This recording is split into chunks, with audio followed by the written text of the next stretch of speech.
Now this is a bit sus. What's coming out your head, boy?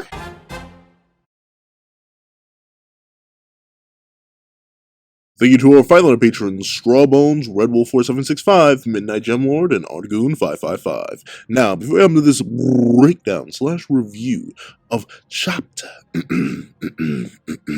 371 of My Hero Academia, please do me a favor, leave your own thoughts on the chapter in the comment section down below. Leave a like and subscribe if you haven't already. Also, you hit that little notification bell to miss out on any videos that come with the channel. Also, if you haven't have the Patreon down below, we can support for as low as count them $1 a month. You get these exclusive videos, early content, and more. Now, let's hop into the review. What's up, guys? I'm Hunter, and here we are to do a breakdown and review of chapter 371 of My Hero Academia, which is known as Together with Shoji-kun. And this right here, ladies and gentlemen, children of all ages, all people in the known universe, is what I like to call some peak My Hero Academia. Minus one thing, but, I always complain about that thing. And it's just something I basically just have to accept at this point, so we let it slide anyway. So this is peak My Hero Academia. This is a 10 out of 10 chapter. There's nothing wrong with this, except for my one issue that I always have with My Hero Academia. But that's another story for this time. Let's not waste any more time and hop right into it. So we open up, and we're leading right off with the question from last chapter from Shoji. And obviously Shoji asked last chapter, hey, let's be real. The heroes, they considered the hospital, the people who were in it, the citizens and the civilians that were within the safety of the hospital, and made sure to evacuate all of them. So please tell me, buddy, you big foaming at the mouth lizard boy, that you considered something. Because if you didn't, I can never forgive you. And obviously, the thing that makes this beautiful is that Spinner's a rock. He's a big, lizardy, Godzilla rock. He don't got nothing. I don't think there's a brain in there anymore. I think he's literally, as he said himself, his brain's getting fuzzy. Like, golly gee willikers. Having multiple quirks kind of has you feeling some type of way, if you know what I'm saying. And thusly, while we see this beautiful image of Shoji's mask gone, his scarred mouth and his scarred face, swearing that he'll never forgive Spinner if he just wants to slaughter the innocents. You know what goes on in Spinner's mind? If I considered, you hurt me, what's the deal with you? And, back when 370 first dropped, I was like, you have to do my boy Spinner like this. But then I was like, wait a minute, this is perfect, because Spinner is a character who, for the longest time, has been quote unquote useless. Like, realistically, what did he bring to the team? Like Toga, you could work some espionage with her, once she got a quirk awakening, bada bing, bada boom, you can even do some crazy stuff with that. That's why she has twice his blood, and we're waiting for her to pop off with that.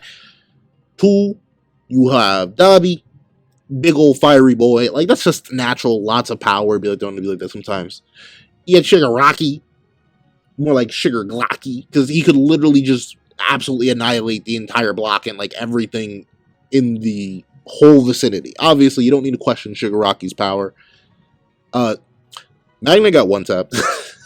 Compress you could use for like travel and secrecy and espionage too. Like, you could do some stuff with Compress. Heck, being real with you, you could even do more with Kurogiri. And he barely counted as a person. Bro's a normal. Meanwhile, Spinner, he's just been there. He's a cool kid. He's that guy, you ever run into those people who say, oh yeah, I have X friend, so I can't be blank. Yeah, that's what Spinner's there for. He's the team support. He doesn't do anything really, except be there for brownie points. So, obviously, since I like Spinner, because of what he represents, I love the fact that the moment he became conventionally useful, he became conventionally stupid. Like, legitimately, the idea that all this power, the one thing that Spinner wanted, to be useful to his friends, the one thing he wanted to do, has destroyed him. Has left him a massive, foaming, dumb beast of a creature. More of a monster than he ever was before. All because he finally became like the monsters he was with. Let's think about it. I don't care what Horikoshi says. Alright? I don't care what the inevitable ending of this plot's going to be. Shigaraki, Dabi, Toga, Compress, Kurogiri, all of them are insane, villainous monsters. And they all had power.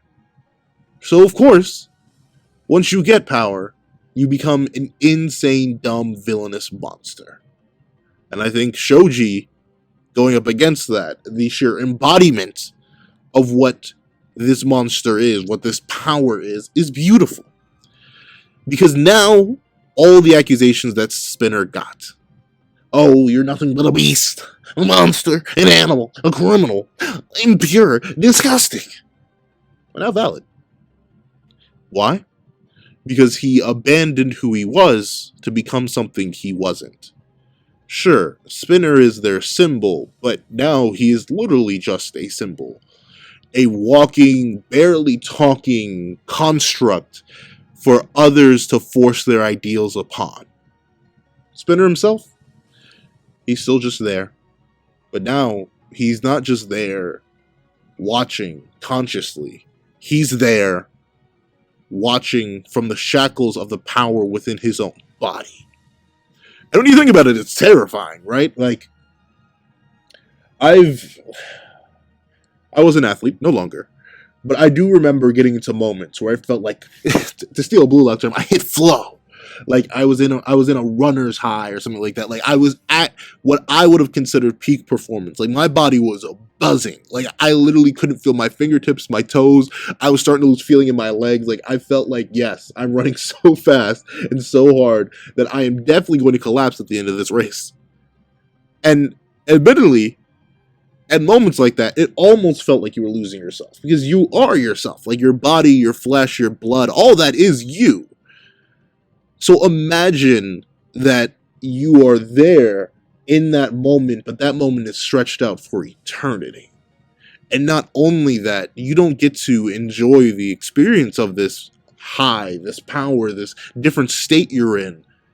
No, you're sort of just there, feeling yourself degrade and dumb down, and just having basic, almost animalistic responses. It's a horrible thing, right? Like one of the biggest things that makes us human is our ability to comprehend and not just have to rely on our base animal brain instincts. So imagine yourself just losing to your body. Your mind just slowly deteriorates and you're nothing more than a beast. It's horrifying, and I love it. I love that Horikoshi's doing this. Golly gee willikers, the man's insane. But with that being the case, this insanity is something I love. It's something, a way I really, like, it was hinted at when we first saw Spinner all hulked out. But wow, I love it. I love how dark this is. And the thing is, we get to see that a lot of the people there are acknowledging that while Spinner is their symbol, a wild, mad, beastly symbol, of course, but a symbol nonetheless, Shoji is, he's a little bit beat up. Like, for lack of a better term, bro's, he ain't looking the cleanest. And it's not just because his mouth is longer than a pizza slice. Like, bro is a little bit jacked up and beat up. However, with that being the case, it doesn't necessarily matter to them. Because, regardless, they have a mission. They have a mission foisted upon them by this symbol of theirs. This ideal and this philosophy that they are forced to believe. And one of the best things about this, on top of the idea that Spinner's become a beastly monster with no will of his own, is that when galvanized, when unified, all these people who are not really villains, they're just, once again, people who grew up in the countryside, people who grew up with prejudice, people who grew up hating themselves, their bodies, what the way they look like. Jeez. Am I still talking about My Hero Academia?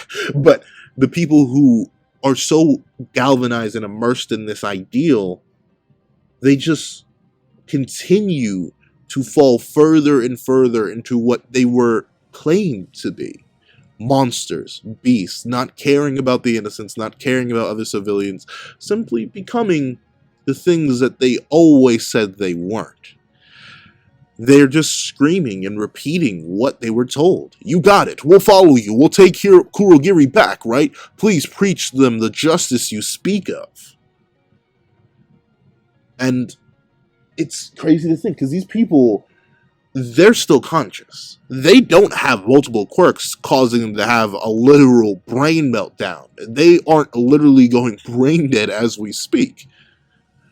But by following this destructive, chaotic, but almost captivating idea, they're just allowing themselves to be destroyed mentally. They're allowing their morals, or whatever morals they would have had, fall to the side. And I think it's beautiful. I think it's great. And we see the culmination of this literal brain death, essentially, with how Spinner responds to their pleas, their requests for leadership and justice. No idea. And he's foaming at the mouth. And I literally, within this panel, he doesn't even have a pupil anymore. He is destroyed. His body has overrid his mind. The powers within him that be have destroyed him. Really makes you wonder, once again, quirks as a power system. I've been seeing a trend going around where people are ranking power systems. Quirks are not even in my top 20. Because knowledge workers, I hate them. But one of the reasons why is, like, I kind of get it. But the thing, like, I don't know. Because with the idea that quirks are people, like, you literally, when you steal a quirk, you kind of steal a copy of someone's personality, as we've seen with All for One.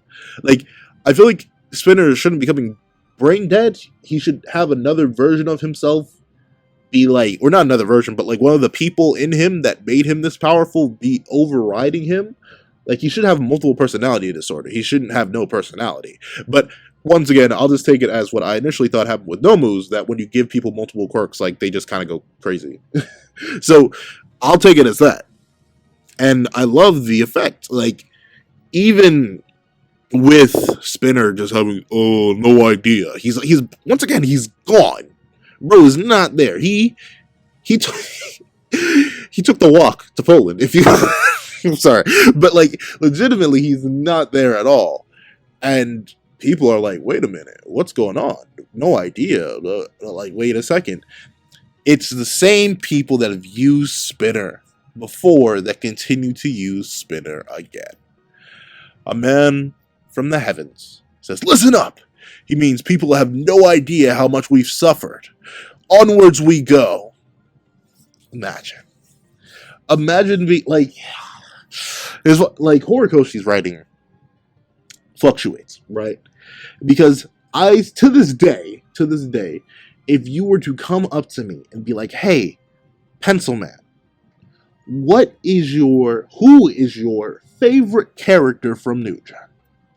Like, and I'd have to ask you, like, do you mean protagonist? Do you mean antagonist? Do you mean Deuterite? No. Your favorite character. To this day, Endeavor will fall from my lips quicker than you can blink. Because that's how well Horikoshi wrote that boy. But at the same time, Horikoshi has written Dabi in such a way that I think he's one of the biggest wasted potentials that I've ever seen in a character. So his writing within characters that have the same plotline can vary enormously, like insanely. It is flabbergasting how wild the writing quality is and how wild it varies. I forget who said, I think it was Oceans and Ian Waffles, who are literally like, sometimes it feels like someone else writes My Hero Academia whenever Endeavor is on screen, whenever Hawks is on screen, whenever Bakugo, well, not Bakugo, unfortunately, has a reason, but still, whenever certain characters come on screen, it feels like Horikoshi Prime comes out. like it's almost like he has the All Might situation where it's usually Horikoshi, it's small Akoshi who's writing, and then Big Koshi who comes out and writes some things. And one of the biggest things that Big Koshi writes super duper well is the world of My Hero Academia. And seeing these people who are so desperate for an excuse, so desperate for a reason to push forward, just fall for this nonsense. Like, this guy is spouting some nonsense, really. Like, if you were there and looking at it, you see your supposed leader of justice drooling like a baby in front of you and simply saying no idea as he foams at the mouth. I don't think I need any other signs to realize, oh, nope, been manipulated. Probably going to jail for this. It'd be like that when it'd be like that sometimes. I'm running. Like, I'm not going to stick around because obviously the guy's not there. The fact that they extrapolate on this, and it shows how easily people are manipulated when they feel strongly about something, is great. It's beautiful. It's wonderful. It's true to form. It's true to humanity. And this is when Horikoshi, once again, he just writes fire. Like, it really is. I'd say, I'm trying to think of like the big three that at least I consistently try to review that come out all on the same day for me, which is Black Clover, JJK, and My Hero Academia. I would say JJK is flatline the most consistent writing wise. Like, in terms of straight writing, if I'm writing fire or characters or anything like that, it's hard for me to say Gig has ever missed. Like, legitimately, I've reread JJK at least 3 times at this point, and hard sell to tell me that man's ever missed in terms of just writing. It's been solid all the way through. If I had to do it, it'd be like a flat line. Then, if I had to write Black Clover, it has its moments where it is also just very, very consistent, and it has spikes of either little ups where it's a bit above the line. Like, I have characters like Xenon up there. I have a lot of moments with Asta up there where the writing just seems to spike, and then it'll go back down to a constant point. I'm not saying JJK doesn't have moments of spikes. It's just like it's constantly above Black Clover in terms of writing, just for me. But then My Hero Academia, it's like all over the place. Like, sometimes it'll be down in the dumpster, and then sometimes it'll be up through the moon. Like, the highs of My Hero Academia will consistently exceed the highs of JJK and Black Clover for me, and the lows of My Hero Academia will always exceed the lows of JJK and Black Clover for me. That just goes to show you how wild the range is for My Hero Academia. And we see that as these people are being turned into monsters, galvanized towards violence and destruction for reasons that they probably couldn't care about. Like, what do they really care about Kurogiri? Like, what do they really know about this? They have no real investment in this. They have no true understanding of the great damage that they're going to be doing to the world and themselves if Kurogiri is really allowed to go back to the villain side, because of just how dangerous his ability is in terms of facilitating mass destruction. These are people. They are not villains. They are being manipulated. Spinner straight up says the truth. Yo. Not Spinner. Shoji says the truth. Spinner, this attack will set our cause back by 30 years. And that is if there is a cause afterwards. Because if they get Kurogiri and, like, wipe out the entire nation and the world, trust me, Shoji, your cause is the last thing you're going to be worrying about. You're going to be worrying about your life. However, Shoji's right. And the way that the best way towards progress is, ironically enough, I can't necessarily 100% say that because of major points of history where violence did solve problems. But in terms of this case, where it's this kind of people going up against something with violence, lowering themselves to the level of their oppressors, it does not do good for them. Shoji acknowledges that, and he's trying to tell Spinner this. But Spinner is so far gone that he can't even consider that. He's not fighting for a cause anymore. He is the cause. Ironically enough, there is no more Spinner. You shall spin no more. It is solely what he does for others. And we see that creepy panel from long ago where Spinner has his whole face covered by All For One. And we see that everyone's like, hey, maybe I should give you not one, but two quirks. And suddenly we see Spinner explode with all these scales that reach over his body. Very reminiscent of Godzilla scales, but I think that is legit just a reference. And we see that All For One explains scale armor. It'll grant you raw strength, heightened defense, and the appearance of a true leader. And we see that Spinner, in the way that he's been passive and just following along his entire life, he's like, seriously, I'd be fine with anything. And with that, we see something that sets Shigaraki back even further, bro. Like, never mind.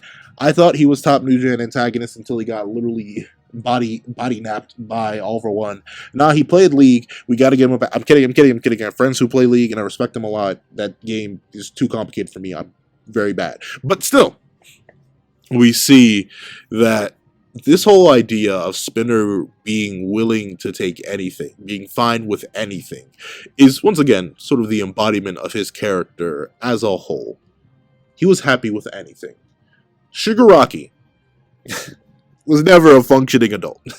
And in terms of like understanding how to function in society, Shigaraki, he was not one of them. In fact, he wanted to destroy the whole thing. So he was anything. He was not a well-adjusted person. He never became one. He just became a well-adjusted villain. Shigaraki, no matter how much League he used to play, he still planned to annihilate a whole ton of innocent people. But Spinner, who was happy with anything, was happy to be accepted by Shigaraki because he was never accepted before. Spinner, who never had power, was happy to take whatever All For One gave him because he never was accepted or had power before. Spinner is willing to do whatever it takes to do anything because he never had anything before. I love it. I love it. This is why he's the best League of Villains member now. It used to be Shiggy. It did used to be Shiggy. Dabi and Toga, honestly, throw a compress in there too. They're fighting in a race for the last spot. Nah, is it just Dabi? Nah, Toga's really bad. I don't know. But at least number one is so clear to me. Spinner, on a writing standpoint, is just chef's kiss. Beautiful, beautiful work by Horikoshi. I to this day, believe the same Horikoshi that writes Endeavor writes Spinner. And we see that this Spinner, now covered in scales and more monstrous than ever before, slaps away. And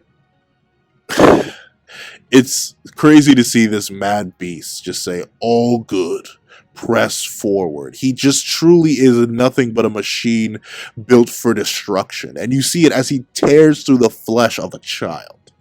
Like, legitimately, once again, we gotta remember, no matter how big and seemingly intimidating Shoji is, he's still a kid. Bro can't even... Can he drive at this point? Can he drive alone? Hold on, let me double check Shoji's age. Mezzo Shoji is 16. He can get a learner's permit. He can't even drive alone. This is a whole child, dog. And what does this full-grown man, this full-grown beast, quite literally with his scale armor activated, do as he lulls and roars with his tongue out? He's slicing through the flesh of a child. All for their cause, quote unquote, to liberate mutant. Do you know how sad this is and how good it is? Because it's so sad and dark and evil and misguided, and it really is just a summation of the suffering that Spinner and all these people go through as they're manipulated by people with higher power. I love it. I love it.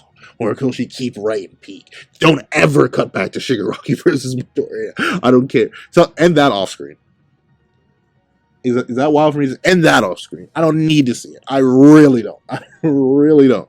Because, once again, I think that's it's too unsalvageable at this point. Because the only way I can see that being salvaged is like the Shigaraki from within reveals that, oh no, I'm still evil. And just slaughters All For One with Midoriya's help. And then has a big final bout with Midoriya. It's still...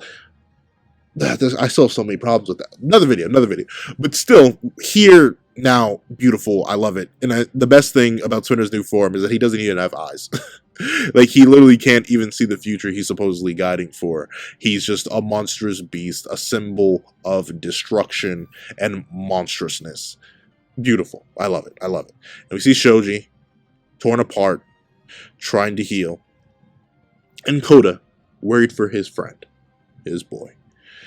And we see that this man is still pouring that Kool-Aid out for everybody. Like, he's saying, everyone, get your good fill. Everyone, let's follow the footsteps of our leader. Let's grasp the courage to strike back at our oppressors. A revolution requires martyrdom. I can't say that word. Spill today will benefit the futures of all heteromorphs. And, once again, I think this works because despite how humans are, despite how we are legitimately meant to be, and are some of the most analytical, pattern-recognizing, questioning things that ever exist, like, one of humans' greatest things is curiosity. Like, we say curiosity killed the cat, but curiosity, it got the human too. In most cases, it definitely got the human too. But despite our inherent need, our inherent want to ask why, look at all these people who have suffered for so long. They're not asking why. Why does this lead to a better future for all heteromorphs? If they succeed in their goal, they are freeing someone that they should know is a member of the League of Villains. Someone that they know works for Shigaraki. Someone that they know is responsible for the destruction and devastation of majority of Japan and most of the world. How does this help heteromorphs? What does this do for them? A good question to be asking right now is why? What does this do? How does this do it? But because of the suffering, because of the chaos, because of this moment in time, this beautiful nexus point where they can be manipulated easily because hundreds of, well, maybe not hundreds, I'm not sure how, I forget how long Quirks have been around, but decades upon decades of oppression and suffering for their people can be manipulated and galvanized in this specific way is beautiful. This is exactly what would happen. This has happened in history before. Sure, take away the superpowers and the building, destroying, super sword wielding, transforming Godzilla men, but still, the manipulation of those who feel they have been oppressed and the oppression of people who are simply oppressed for being different, it's all real. It's all present. And it's why the world building of My Hero Academia is the best thing about it outside of Endeavor and Hawks. And it used to be Bakugo. But I can tell, once he comes back, he's not going to be... I forget who said it. Nah, once again, I feel so bad because I always like reference Oceans in these videos. But hey, if I'm drawing, I'm probably listening to Oceans podcast. So I'll be able to be like that sometimes. But one of the biggest things he says is like, oh, sorry, the series ended with Dabi's dance. Nothing happened after that because he likes Dabi's dance. Me? The series ended when Shigaraki first appeared. He slaughtered everybody and bada bing bada boom, the series ended. The villains won. The end. But since obviously that didn't happen and we're here now, the best thing is this world building and how it feels so true to form. How we as people can understand and look around in our own world and see mess like this to this day. Horikoshi, he's a brave man. He's a brave man. And some of the things he tackles overtly as he does in a case like this and Endeavor are two of the I'd say they're like the biggest taboos. Like if you were to ask someone, hey, let's redeem blank, blank, blank, blank, blank, father. I think they would look at you and be like, in which magazine do you want to do that? Shonen Jump. Yeah, that's not going to happen. Hey, let's tackle blankism. Like blatantly, like full body tackle it. I'm sorry, in which magazine? In Shonen Jump, the series for young boys. Yeah, Horikoshi's a bit nutty. But man, when he gets nutty, he can go kooky. He can go crazy kooky. And we do get to see that Koda is looking on, and he's like, oh no, my head, it's vibrating. And we cut back to a time in the past. And once again, this is just the nature of Horikoshi now. Like, he relies so much more on flashbacks than he ever did before. Like, we would get flashbacks in early MHA, but it would usually be to, like, supplement material we've already seen, or, like, finish up stuff that was cut off. But unfortunately, we have to get this reveal of Shoji's face to his friends in this flashback right now. But, you know, I still like what the flashback provides, mainly because it's not cutting off to anything else. Shoji reveals his face, and he's explaining why he has a mask and why he talks through his hands and stuff like that, why he uses his quirk in the way he does. And he's explaining, hey, let me live with you guys. Unlike you, my parents didn't have arms like mine. I came from a horrific backwater village where pure blood was so important they'd even take up arms against people like me. They keep the children pure. Others like Tokiyami or Koda, all those born in cities, they think things like that are behind us, but there are still so many messed up places where folk won't even blink an eye at getting us up out of here for the sake of purity. And once again, right, like, the reviewer, the guy who's talking about the manga chapter, I'm not saying what Shoji said. If you want to know what Shoji said, go read the chapter for yourself about what they would do to keep the blood pure. Yeah, this isn't Shonen Jump. Like, Galvanized Willikers, like, really, we're throwing around the M word like crazy. And in front of the C word, like this is what we're doing. Golly gee, Willikers, Horikoshi, you've gone mad. You've gone. Nah, he's been mad, but you've gone even madder. You are something else, my friend. You are something else. And once again, the reason this works so well is because I believe it would happen. I 100% believe it would happen if people started to be born and look like Shoji, and look like Koda, and look like Tokoyami, and heck, even outside of some people who I know exist, I've seen them, even people like Mina, with horns and an off-color skin, would not be liked. Like, legitimately, I know for a fact, things like this would genuinely happen. And that's what makes it work. That's what makes the world building so good and so realistic, because this is just an extension of humanity. This is something that we know would happen. I don't think anyone would deny that this is going to happen. Even people who grew up in diverse melting pots, like cities, like Shoji mentions. Yeah, we know there's still terrible things like this happening in rural villages, in backwater areas, in places that aren't diverse and educated and stuff like that. We know stuff like this happens to people who are also just regular humans that have minor differences. So the fact that Horikoshi is willing to write this into a world that he made like this, it's crazy. It's amazing. And I love it. I love it. And we even get to see characters like this react. Mina says, that's disgusting. The world would be better off if they didn't exist. And it's crazy, right? Because that, on its own, it doesn't sound like anything too much, right? Like, we would have that same reaction too. Like, oh wow, we don't want people who are blank to exist. I would agree. But the thing is, that's Mina saying that. What is she doing? She's clenching her fists and gritting her teeth. But someone in a desperate situation, when given the opportunity to make it so people like that don't exist, like the thousands of people who have now gathered outside of the hospital that Shoji is currently fighting against in the real time, they also don't want those people to exist. And they're willing to take measures to make sure that they don't. That's what can happen. That's realistic. That's the evolution of that.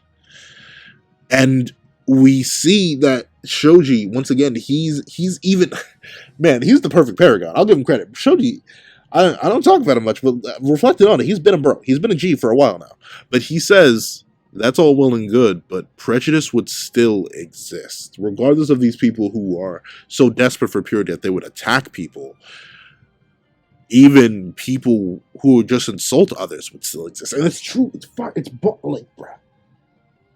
I don't think I need to go into why this is crazy good writing and why Horikoshi's world building is literally top tier, but there you go.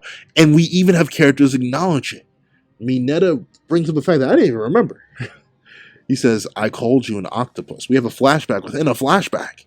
And it goes to show you that people, once again, they will have microaggressions. They will insult people in ways that they don't really mean to. We see Mineta struggle to apologize here. He's like, wait, no, please, please forgive me, forgive me, forgive me. And we see that Shoji is real with it. He's like, hey, it's cool, man. It's natural to think of an octopus when you see my arms. I mean, my hero name is Tentacool, and I myself like to watch the most villainous looking hero rankings and stuff like that. I'm not bothered by it, so don't worry, but these scars are because I'm a heteromorph, and they give a really specific impression. It's why I wear a mask. I don't want people to think I'm out for retribution. And, man, it's crazy to see that those scars ripped open. Like, his mouth is much wider in the modern day because of what happened to it. But still, we see that Tokuyami even acknowledges, wow, that takes strength. That takes the next level stuff. Because once again, he grew up in a city. He didn't have to deal with it like that. And we see that the main reason that Shoji wanted to become a hero was so that he could ignore the past. So that all these painful memories he has of people despising him for what his body looked like and what he was were instead be replaced with memories like one he has, where he saw a child being taken away by a rushing river, and he used his abilities, his body, to grab onto the child and save them. And he wanted to embrace the happy memory of one time he was overjoyed to have that body of his. And he was overjoyed to help people. And that's why he became a hero. And why is this so fired? Like, we haven't had this since Kirishima. We legit have not. Not a single character up to this. How is Shoji a better character than our main female lead? Someone tell me, please. But with that being the case, beautiful. Beautiful. I love it. I wish it was set up earlier. I do, but I will take it. I will take, hands down, I will lay it on the table. I will take it. And we see that all of his friends, being the supportive people that they are, like, no, we're not going to let you just have one. We're going to make a ton of memories where you love that this is your body. And we see that they all cuddle underneath him, and he's a little bit shocked, but he's happy. And he believes that no matter what, the prejudice that they face probably won't be overcome in their lifetime, or even his kid's lifetime, or even a century after that. But what he wants to do at least is create a positive memory, become the world's coolest hero, and help as many people as he can to pass on a good memory of heteromorphs onto the next generation. And we see that back in the modern day, back in reality, he tries to reason with Spinner. He tries to reason with everyone there. He's like, I too have suffered discrimination. Our oppressors will never be on the right. But isn't there another way? But once again, once galvanized towards a certain idea, the easy path, which ironically is, it's strange to think about, but the easy path of violence and destruction, Spinner doesn't care. No one there cares. They just want to tear it all down. And we see that Shoji, he is begging. He is still, like, if there's one, then again, does Spinner deserve to be saved? That may be, that's a video for another time. Off the top of my domer, no. Because I didn't think Twice needed to be saved. And I thought Twice was an actual half decent human being. But with that being the case, man, Spinner makes a good argument. Though we see that Shoji's like, think carefully on how to channel your rage. After all, we're the ones who carry these scars. And we see these two have a mid-air battle.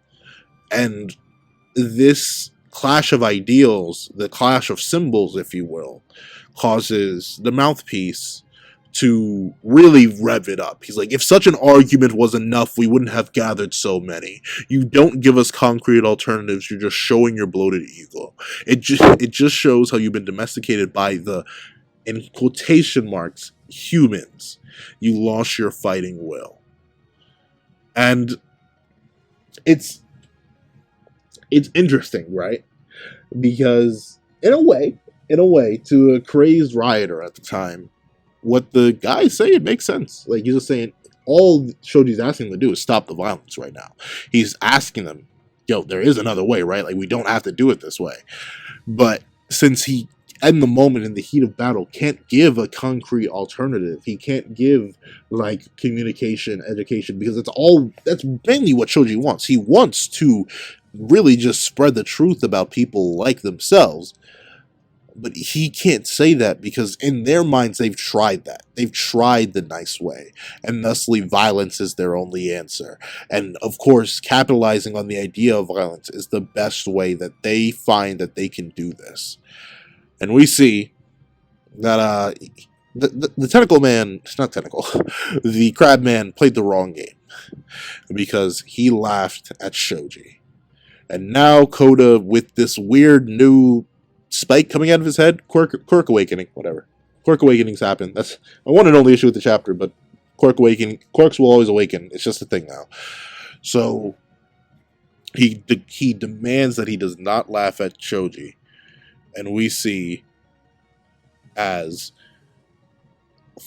hundreds, if not thousands, of birds go to swarm him to take him out. Tentacle Shoji wraps his flesh around his fist and his arm and empowers it. And notably, due to how it looks, Spinner, even in his madness, through the tiny slits where you can still see his eyes, he says, disgusting. How ironic. And we see Shoji declares, what can I say? It's just who I am. It's a 10 out of 10. Oh, it's a 12 out of 10. It's a 15 out of 10. Oh, how do you write this? How do you, Hori, give me tips. Give me tips, bro. Not the tip. I know some people want your tip, but I do not want your tip. Give me tips on how to write like this, bro. It's fire. It's fire. It's fire. My Hero Academia is the best world building, period point blank, out of all new gen. I don't know. I'm trying to think. The thing is, it's not a too complicated of a world. So, like, the main building blocks of it, I have so many problems with Quirks. The world building is too good. I love it. I love it. I love it. It allows for things like this. The chapter was beautiful. The chapter was gorgeous. I literally, outside of my one problem that I have with everything, which kind of makes it a non-problem at this point, it's kind of like beating a dead horse. Like, oh, no, Quirks are dumb. Yes, Quirks are dumb. Welcome to My Hero Academia. So, it is beautiful and perfect. However, that's what I think. Please tell me what you guys think in the comment section down below. Thank you so much for watching. Remember to like, share, comment, and subscribe. And make sure you hit that little notification bell so you miss out on any videos that come on the channel. Also, I do have a Patreon down below waiting for as low as count them $1 a month. It gives you exclusive videos, early content, and more. Now, thank you so much for watching once again, and I hope you guys have a wonderful day. This is Back on the Pencil, writing off.